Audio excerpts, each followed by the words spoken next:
In 2007, a psychologist named Piers Steel did something nobody had bothered to do before.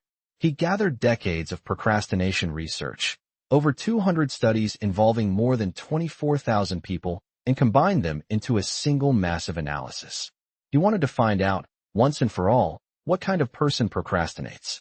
His answer surprised a lot of people who study human behavior for a living. It has almost nothing to do with laziness. It has almost nothing to do with poor time management. The single strongest predictor of procrastination was something else entirely, something most of us have never even considered as the real cause. And once you understand it, the way you look at your own habits is going to change. So let's start with the obvious part, the part you already know. You have a task: writing an email, starting a project, opening a textbook, making a phone call. It's not even hard. You've done harder things before breakfast. And yet you find yourself reorganizing your desk, watching a video about something you don't care about, or suddenly deciding now is the perfect time to clean out your inbox from 3 years ago. Later, when the deadline is close enough to feel like a hand on your shoulder, you finally sit down and do the thing. And it takes 20 minutes. 20 minutes you avoided for 2 days. If this sounds familiar, you've probably called yourself lazy at some point, maybe more than once. But here's what Steele's research, along with decades of work from psychologists like Timothy Pychyl at Carleton University, actually found. Procrastination isn't a failure to manage your time. It's a failure to manage your mood. Let that sink in for a second, because it changes everything. When you avoid a task, your brain isn't calculating logistics. It's responding to an unpleasant feeling. Anxiety about doing it wrong. Boredom. Self-doubt. The vague dread of a task that feels bigger than it actually is. And in that moment, your brain does what brains are extremely good at doing. It looks for the fastest way to feel better right now. Scrolling your phone feels better right now. Watching something familiar feels better right now. Reorganizing your desk, oddly enough, feels better right now. Pychyl calls this a form of short-term mood repair. You're not avoiding the task. You're avoiding the feeling the task creates in you. The problem is that the relief is temporary, and the task is still there, except now it's closer to the deadline. And closer to the deadline means more anxiety, which means an even stronger urge to escape it again. It's a loop, and most people spend years stuck inside it, thinking the solution is a better planner. There's a second piece to this puzzle, and it comes from behavioral economics rather than psychology. It's called temporal discounting, and it explains why deadlines feel so different depending on how far away they are. Here's the basic idea. Your brain treats future rewards and future pain as smaller and less real than present rewards and present pain. A task due in 3 weeks barely registers as a threat. Your brain essentially rounds it down to 0.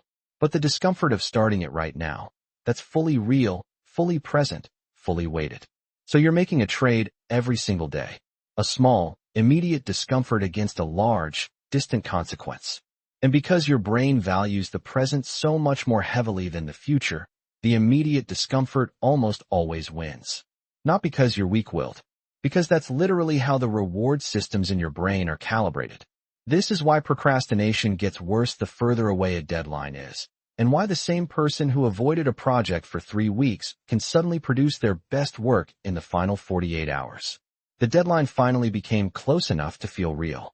The future pain finally outweighed the present discomfort. Once you see procrastination this way, as an emotional avoidance loop combined with a brain that's terrible at valuing the future, the old advice starts to look almost useless. Try harder. Use more willpower. Just do it.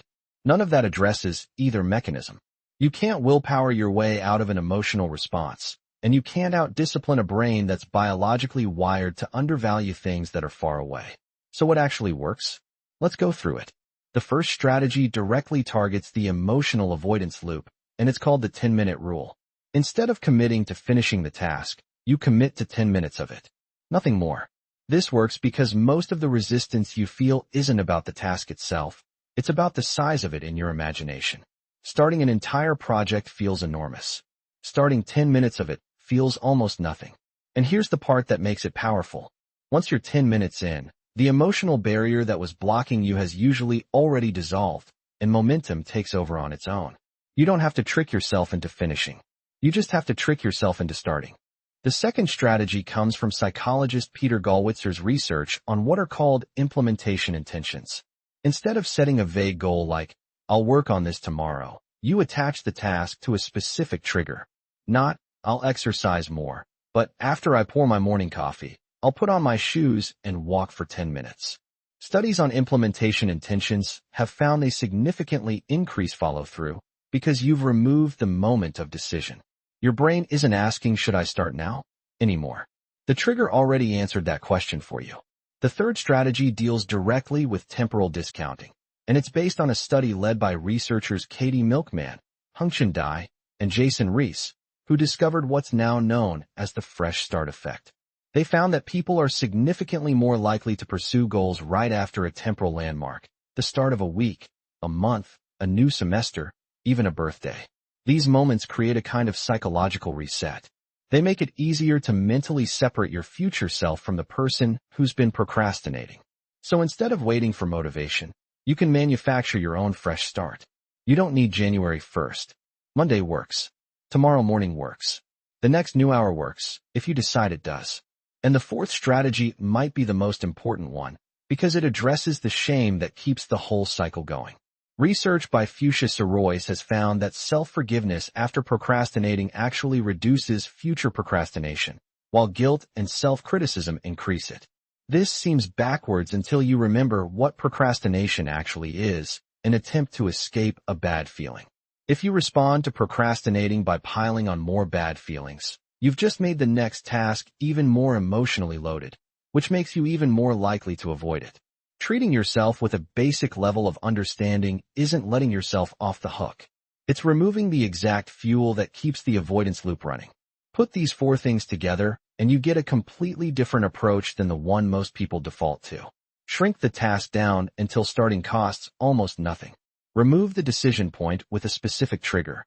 Use fresh starts instead of waiting for perfect motivation. And when you slip, and you will slip sometimes, respond with the kind of understanding that actually makes it easier to try again tomorrow. None of this requires you to become a different person. It requires you to stop fighting your brain's actual wiring and start working with it instead. Here's what I want you to take from all of this. You were never lazy. You were running an outdated strategy against a problem that was never really about time management in the first place. The task you've been avoiding isn't too hard. The feeling around starting it was just louder than it needed to be. Turn that volume down, even slightly, 10 minutes at a time, and the task stops being the mountain your mind built it into. The next time you feel that familiar pull to reorganize your desk instead of starting the thing that actually matters, you don't need more discipline. You need 10 minutes. Start there,